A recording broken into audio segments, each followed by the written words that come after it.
a njoj je ime Sandra Benčić. Neka me tuži ako nije istina, 3 stvari u životu ne smiješ biti. Lopov, komunista i homoseksualac. Neću reći peder. Ovdje tih ne znam koliko dana u svibnju 1945. je bio strah i trepet u Granižinskim Novakima gdje su došli, kako ih je moj djed zvao, ušljivci Đoke Jovanića. Nego su ih vukli ovdje ko životinje dole u tu rupčagu, u tu močvaru, iako je i to bilo.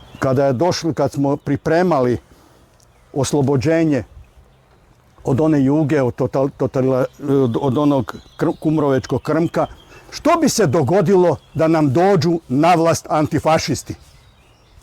Evo ga što bi nam se dogodilo. Vidite, iz pravca grada mladih su velika kolona ljudi bili, da li su bili u 2-3 reda, to nek dragi Bog zna, jer tad još nije struje bilo tu, 46. smo dobili struju i onda je čula negdje 9 sati u noći, počela galama i pucnjala. Mislila da su se vratili ustaše i napali ovu Ušljivce, međutim ne. Ujutro kad je bila došla gore na vrt, vidjela je 2 ogromne kao plastići, vi znate što je plast, sjena, tako je bilo 2 ogromne hrpe odjeće i 1 velika hrpa obuće. Evo Ana odgovora, zašto su bosi i goli? Evo, radi toga su bosi i goli da se ne bi znalo tko su. Jer vjerojatno bi gumb ostao ili nešto što bi se dogodilo. Međutim, evo, baka me zamolila... Budemo gore izjave, svi zajedno. Baka me zamolila, sinko, ganjaj ovo i neka ti ljudi budu dostojno pokopani. I evo, hvala vam svima koji ste me poslušali da je to ovdje. I sada ću ja mirnije spavat. Ako treba, nek me dragi Bog i uzme, ali važno da je ovo riješeno. Ja se nadam, ministre, da je ovo riješeno. I još ima tu rupa, ali ne znam, ima u gradu mladih, gdje su pokopani ljudi i životinje zajedno. Nije rijedak. Znate što, tu je bilo povlačenje, ne znam kako, da li vi znate, kada je pad došao, išli su u 3 smjera prema Sloveniji. Znači Jazbina, Svetošimunska i Miroševečka cesta i spajali su se u Bliznecu i spuštali na drugu stranu. A Ušljivci udri. Moja baka je pričala da su ti partizani bili svi, imali šubare. I onda je taj nekakav došao, htjeli su je mašinu otet koju je ona dobila za maturu. Jer nije dala... Baka bila učiteljica. Da. I ona nije dala tu mašinu, veli izvolite, šivajte tu što vam treba. I onda su oni vjerojatno od tih uniformi šivali te kape da su mogli valjda doći. Ne onako smrdljivi i ušljivi kakvi su bili. Sa 3 roga, jel? Molim? Sa 3 roga. Ne znam, nisam ju pitao. Mi ćemo nastaviti gdje god imamo saznanja, imamo niz saznanja o lokacijama. Još je jedan tu dole, ali samo jedan. Iskapanja. Nećemo odustati. Vidjeli ste da sam prije 2 dana bio u Sloveniji, da smo i tamo uz pomoć naših kadaver pasa i Hrvatske gorske službe spašavanja locirali na mikrolokacijama u Crnom grobu Škofje Loke. Našli smo te grobnice, tako da paralelno sa ovim iskopima ovdje radimo zajedno sa kolegama u Sloveniji i tamo iskope, ali vidjeli ste da sam najavio da ćemo po prvi puta prvih 500 iz Slovenije dovesti u Hrvatsku i ovdje ih dostojno ukopati. A naravno da ćemo ovdje sa vama definirati lokaciju gdje ćemo napraviti grobnicu i ovako kako ste kazali dostojno ih ukopati. Gore izjave svi zajedno. Idemo. Evo, vezano za današnji dan, što se sve dogodilo, koliko je nađeno da ne ispričate priču. Ovdje na lokaciji Šuma Lešće u Dubravi jučer i danas provodimo probna iskapanja. Pronašli smo na jednoj lokaciji zapravo dvije mikrolokacije, dvije masovne grobnice. Prema sada utvrđenom stanju radi se o najmanje 23 žrtve. Žrtve koje je komunističko-partizanski režim ubio i bacio ovdje u ovaj potok poslije Drugog svjetskog rata. Ono što oslikava ove grobnice i odnos prema ovim žrtvama, nažalost, vidjeli smo do sad puno puta. Tolika količina žice koje su bili individualno vezani, a potom očito i svi zajedno ubijeni, goli, bez ikakvih odjevnih predmeta i bačeni ovdje u ove jame.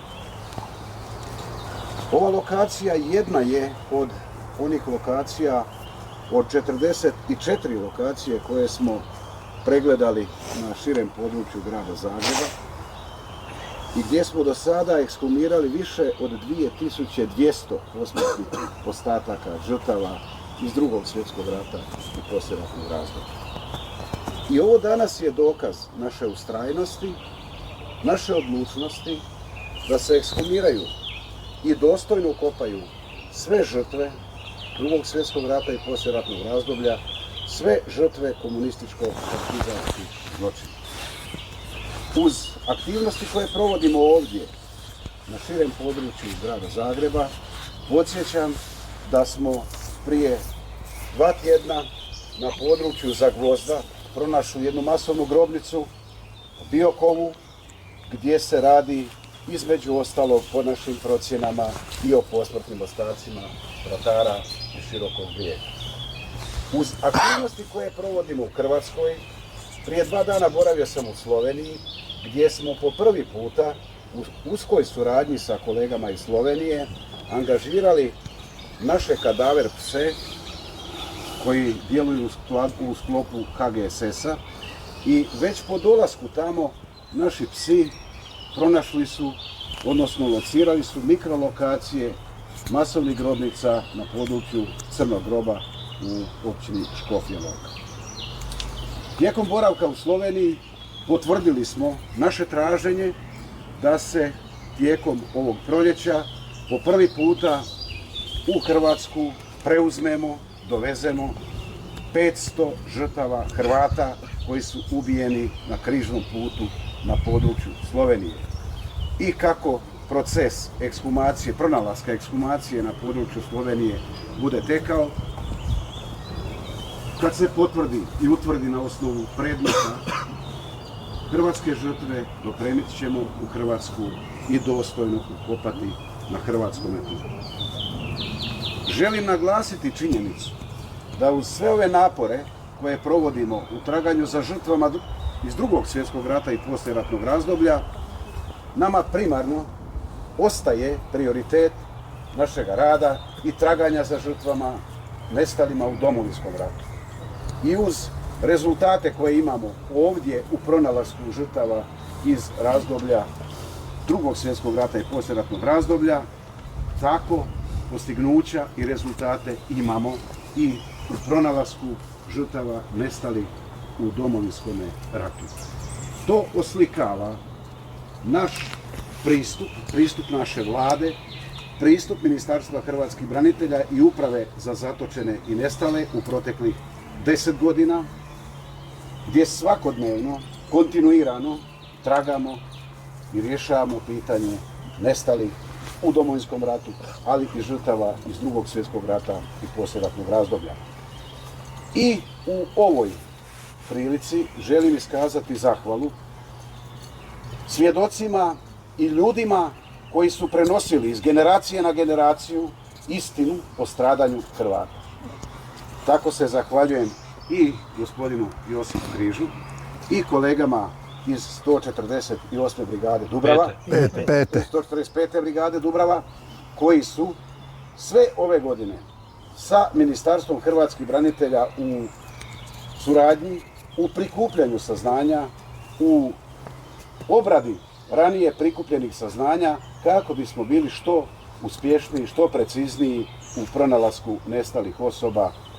Bilo da se radi o žrtvama iz Domovinskog rata ili o žrtvama koje su partizani, komunistički režim ubili tijekom, a poglavito nakon Drugog svjetskog rata. Toliko detalja u iskazima od svjedoka ili od osoba kojima su obitelji prenosile te činjenice, dokazuju se danas ovdje. Kada je gospođa majka od našeg Josipa prenosila detalje o hrpi odjeće koja je pronađena na jednom mjestu, odgovor na pitanje je to zašto su ove žrtve ovdje bez predmeta, gole i bose. Dovedene ovdje u ovaj kanal, ubijene, bačene u potok, vrlo plitko, kako bi se prikrio taj zločin. I danas ovdje iz Šumelešće, iz Dubrave, je poruka: ni jedan zločin, ni jedna žrtva neće biti zaboravljena, neće biti ostavljena.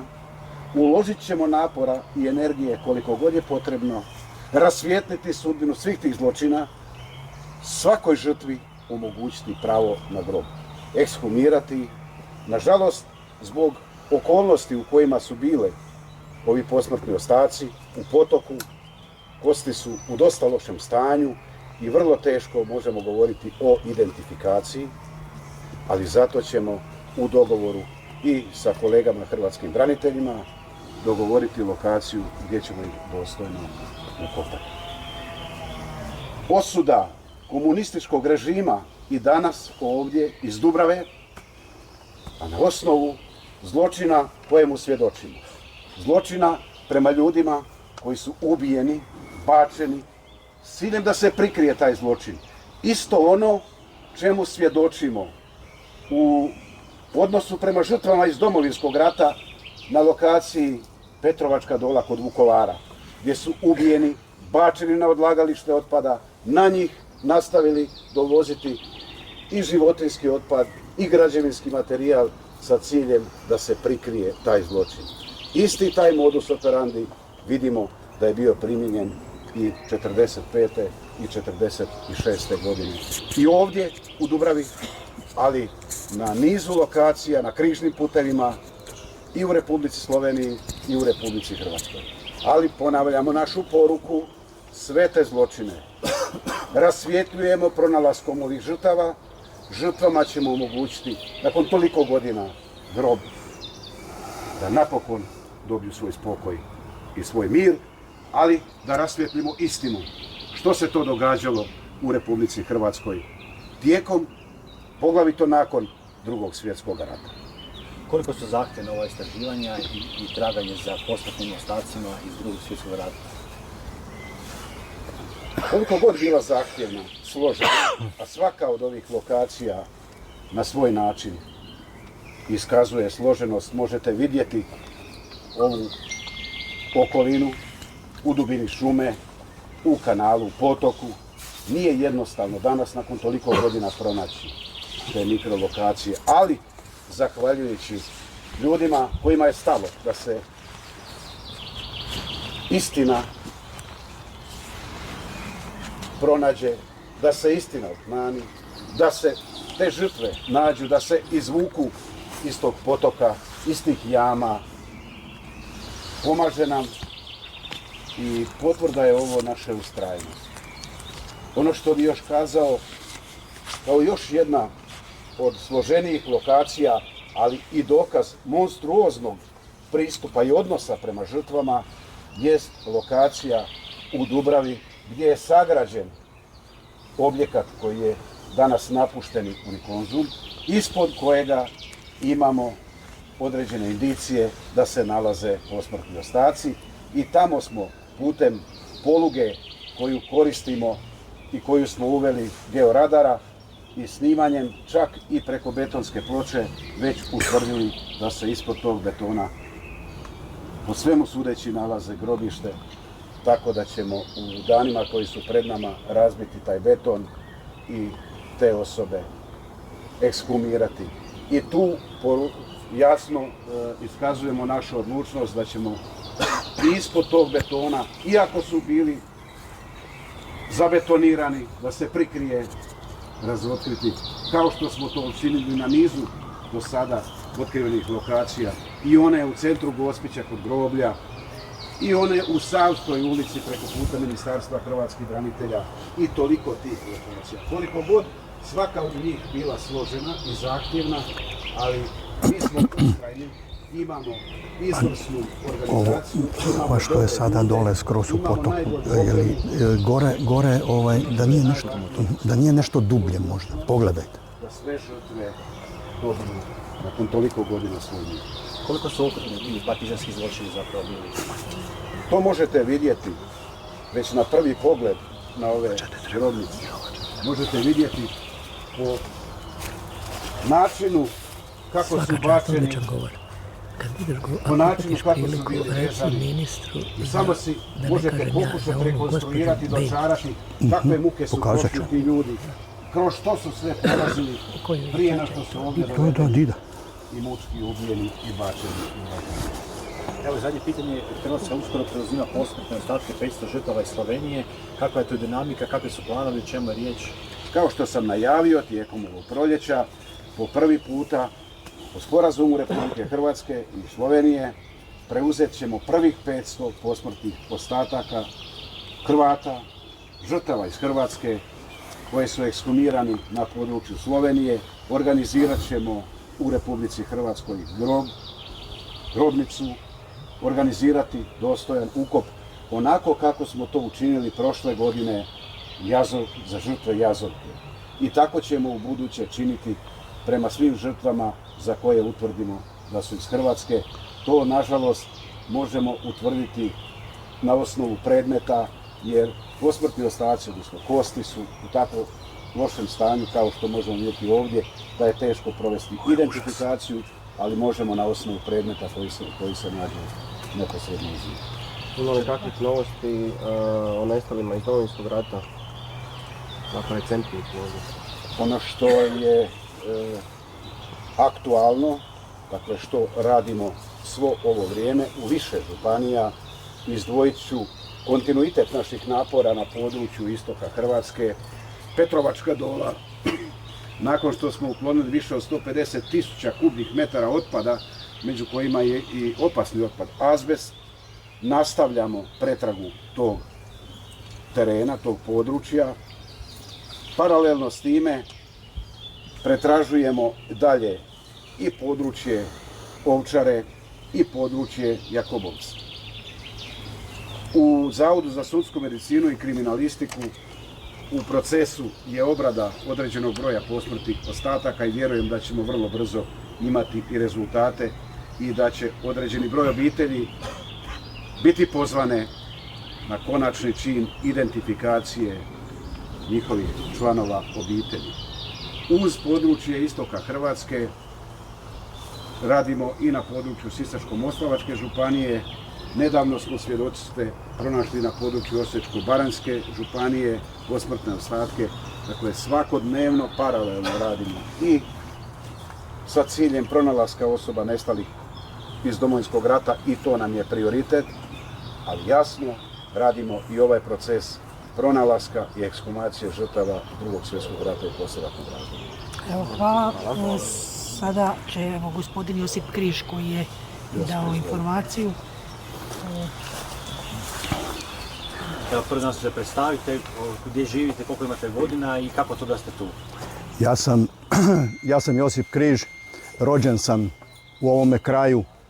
Imam 700 godina pisanu povijest u Granišinskim Novakima. Imam 69 godina, a sve ovo što se danas ovdje događa znam od svog rođenja, od kad pamtim, jer mi je sve to prenosila moja baka da se ne zaboravi. Koje se emocije danas obuzimaju, kako gledate na sve? Prvo i osnovno, ja sam dao obećanje svojoj baki Ani da ću istjerati to, će ovi ljudi biti dostojno pokopani. I evo danas sam jako sretan, iako nesretan radi žrtava, ali sretan sam da sam ispunio obećanje svoje bake, koja je najzaslužnija da sam ja danas čovjek i rekla mi je: sinko, 3 stvari u životu ne smiješ biti. Lopov, komunista i homoseksualac. Neću reći peder. I ja sam ju doslovno shvatio i ona je meni pričala danima što se sve skupa događalo ovuda, na koji način su doveli ljude ovdje. Tih ne znam koliko dana u svibnju 45. je bio strah i trepet u Granižinskim Novakima, gdje su došli, kako ih je moj djed zvao, ušljivci Đoke Jovanića. Koliko su strašni partizanski zločini? Ja nemam riječi o toj strahoti, jer je jednostavno moj mentalni sklop ne može shvatiti toliku ljudsku. Da li to uopće može čovjek napraviti, što su oni napravili, ne znam. Između ostaloga, i mojih 5 stričeva ne zna se grob. Iako je moj otac 9. 2 su još bili na križnom putu, živi se vratili, a 5 se ne zna grob. Možda je jedan od njih i ovdje. Neću reći, jedino ako su ih dovezli iz pravca Varaždina, onda bi mogao biti tu. Da li je tu ili je na nekom drugom grobištu, ne zna se. Uglavnom ne zna se. Ovdje, kad su ih strijeljali te noći između 12. i 15. to je bilo iza mojih leđa, jer ovdje je bila livada. I zamislite koliki je to ljudski um da ih nisu barem nad grabom, nego su ih vukli ovdje ko životinje dole u tu rupčagu, u tu močvaru, iako je i to bila neka vrsta livade, ali močvara. Zašto su oni to? Sve su ih poskidali. Tu su bile hrpe, 2 velike hrpe odjeće i obuće. Baku sam pitao, rekla je da čak bilo i žena. Kako, veli, vidjeli su se kao dugačke one kečke su tada žene ili djevojke nosile. I kad smo pripremali oslobođenje od one Juge, od onog kumrovečkog krmka, onda smo držali misu zadušnicu u crkvi Svete Marije u Granešini, koju je predvodio i slavio blago preminuli Mijo Pavlaković, a tu su bili i političari Dražen Budiša, Tonči Tadić i još neki drugi, da smo barem za te ljude koji su poubijani u Dubravi i održali to. Što je najžalosnije, imam saznanja da od jedne saborske zastupnice djed iz Poznanovca ubio čovjeka koji je imao farmu konja, oteo mu imanje, bacio ga je negdje uz potok u neku rupu, ne znam, Poznanovec znam, ali ne znam gdje bi to moglo biti, a njoj je ime Sandra Benčić. Neka me tuži ako nije istina, a ja ću je dokazati da je istina. Ajde se, dragi moji prijatelji, sada koji me ovdje slušate i gledate, što bi se dogodilo da nam dođu na vlast antifašisti? Evo ga što bi nam se dogodilo. Vidite ovdje, rupe. Visili bi ko vrapci na banderama. Ja vas u to uvjeravam. Jer oni ništa drugo ne znaju. Ne poznaju inteligenciju i oni koji su školovani. Pričali mi stari ljudi, tata moj i njegovi prijatelji, kumovi, kako je iz sela Vidovec čovjek, tamo su sve bili partizanija, namjestili ga da bude sudac. A čovjek je imao govornu manu i bio je nepismen. A glavna, kada je presudu izgovarao, bilo je u ime naroda naš mrt. Tako je to izgovarao. Da li ima nekih pitanja, molim vas lijepo? Hvala vam.